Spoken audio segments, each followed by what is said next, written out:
untuk beberapa pertanyaan tadi mengenai masalah PPN, mungkin Komisi 11 juga memahami kita menyampaikan RUU KUP yang sampai hari ini belum disampaikan di paripurna dibacakan. Kami tentu dari sisi etika politik belum bisa melakukan penjelasan ke publik sebelum ini dibahas, karena itu adalah dokumen publik yang kami sampaikan kepada DPR melalui surat presiden. Dan oleh karena itu memang ini situasinya menjadi agak kikuk karena ternyata kemudian dokumennya keluar karena memang sudah dikirimkan kepada DPR juga, sehingga kami tidak dalam posisi untuk bisa menjelaskan keseluruhan arsitektur dari perpajakan kita yang keluar sepotong-sepotong, yang kemudian di blow up seolah-olah menjadi sesuatu yang tidak bahkan mempertimbangkan situasi hari ini. Padahal hari ini fokus kita itu pemulihan ekonomi. Jadi kita betul-betul menggunakan semua instrumen APBN kita, tadi yang disampaikan oleh Pak Andreas, Mbak Putri, tadi Pak Satori, semuanya yang menyampaikan tadi. Memang tujuan kita adalah tadi seperti konstruksi dari pemulihan ekonomi dari sisi demand side, dari sisi supply side. Makanya kita bahkan memetakan berapa pengusaha dari UMKM, menengah sampai kepada yang besar, per sektor, per subsektor, melihat mereka yang mungkin meningkat atau mendapatkan keuntungan dari sisi COVID, mereka yang terpukul sangat dalam, mereka yang terpukul relatif ringan, mereka yang bisa bangkit lebih cepat, mereka yang kemungkinan bangkitnya lebih lambat. Dan bahkan sampai hari ini dengan Presiden, kita sudah diminta juga untuk memikirkan mereka yang bangkitnya lebih lambat, bagaimana untuk mendukungnya. Jadi fokus kita adalah memulihkan ekonomi.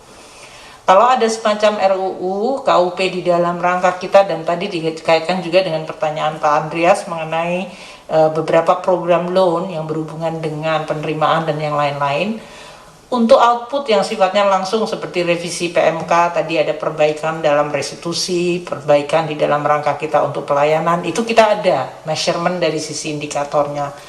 Namun arsitektur dari penerimaan negara kita, dan tadi juga Mbak Putri menyampaikan, adalah bahwa kita tahu bahwa APBN ini extraordinary dalam 2-3 tahun ini berturut-turut, 20, 21, 22. Dan kita semuanya juga masyarakat menyampaikan APBN perlu untuk disehatkan kembali. Tapi menyehatkan kembali dengan tetap menjaga momentum pemulihan itu harus dipilih atau dijaga dan dikelola secara hati-hati.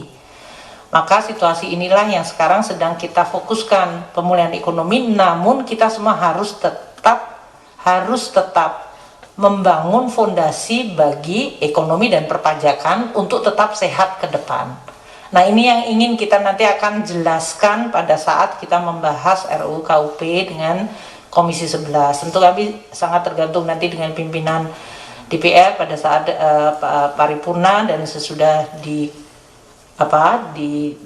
disampaikan kepada Komisi 11 untuk kita bahas bersama, kita bisa melihat keseluruhannya. Dan di situ kita bisa bahas mengenai apakah timingnya harus sekarang, apakah fondasinya harus seperti ini, siapakah di dalam perpajakan ini yang harus bersama-sama, yang disebut prinsip gotong royong tadi disampaikan oleh semuanya, siapa yang pantas untuk dipajaki, itu semuanya perlu untuk kita bawakan dan kita akan presentasikan secara lengkap by sektor, by pelaku ekonomi, kenapa kemudian kita mengusulkan suatu pasal ini, landasannya apa, backgroundnya, dan apakah itu, kalaupun itu adalah arah yang benar, apakah harus sekarang, apakah harus 6 bulan, apakah harus tahun depan, apakah harus, itu semuanya nanti kami ingin membahas secara penuh dengan Komisi 11. Sekali lagi, tentu saya juga meminta maaf karena pasti semua dari Komisi 11 ditanya sebagai partnernya kami, kenapa ada polisi seolah-olah sekarang itu udah naik, padahal nggak ada gitu. Yang terjadi justru rakyat itu sekarang menikmati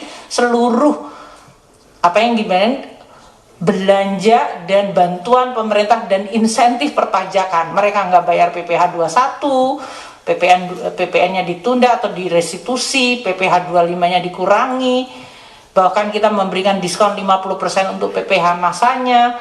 Jadi sekarang kalau bisa itu ya semua pengusaha itu bisa tumbuh lagi gitu. Jadi, dan kami menyampaikan kepada semuanya ini PPh 21, PPh perusahaan, 22 import, 26 final, UMKM diberikan final, jadi malah justru rakyat itu dalam posisi yang very unfortunate. Makanya tadi Pak Dolvi juga rada menyampaikan dengan rada sindiran tajam, kok malah yang keluar seperti itu. Kami juga sangat menyayangkan juga itu Pak, karena sebetulnya kita berharap ada satu forum bersama di mana Komisi 11 dan kami bisa, yuk ini loh kondisi kami sekarang, APBN seperti ini, keuangan negara seperti ini, situasi yang kita hadapin karena COVID seperti ini, ke depan kita mau seperti apa, dengan juga kita mempertimbangkan tren internasional. Mungkin Bapak-Bapak dan Ibu sekalian tadi malam midnight dapat berita, karena saya pas sebelum tidur kemudian saya baca berita itu, bahwa bocor itu data di Amerika Serikat, para pembayar pajak terkaya dibocorin dan mereka ternyata nggak bayar pajak gitu. Dan ini menjadi suatu debate yang sangat besar. Belum kita bicara sekarang trennya dari OECD G20, di mana kita akan menjadi hostnya tahun depan, di mana akan diberlakukan yang disebut minimum corporate tax 15% untuk menghindari yang disebut avoidance dan evasion.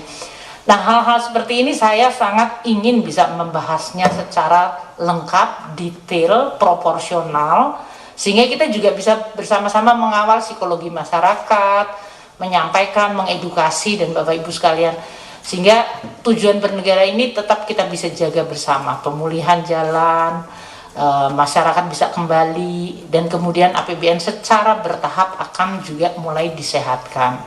Itu yang sebetulnya kita ingin sampaikan, dan saya ingin sampaikan untuk beberapa tadi yang menyangkut. Jadi tolong disampaikan kepada para konstituen masyarakat, fokus kita sekarang pemulihan ekonomi.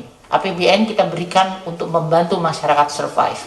Dari mulai bayar COVID, bayar vaksin, bayar isolasi mandiri, bayar perawatan, bayar UMKM, bayar anak-anak sekolah, bayar internet, bayar segala macam kita berikan APBN sekarang ini. Dan pajak-pajak justru kita sedang relaksasi dan memberikan itu. Dan tidak betul dan akan dibentur-benturin seolah-olah PPNBM untuk mobil diberikan terus sembako pajakin. Itu kan teknik hoax yang bagus banget memang. Jadi kita perlu untuk menyeimbangkan. Saya mohon untuk seluruh para pimpinan dan Komisi 11 untuk bersama-sama kita mengawal dari tadi yang ditanyakan oleh Pak Eki, bagaimana Komisi 11 bisa membantu, yaitu tadi pertama adalah meng-clearkan the air gitu. Nggak mungkin pemerintah melakukan policy perpajakan tanpa didiskusikan dengan DPR. Itu saja dulu jawaban.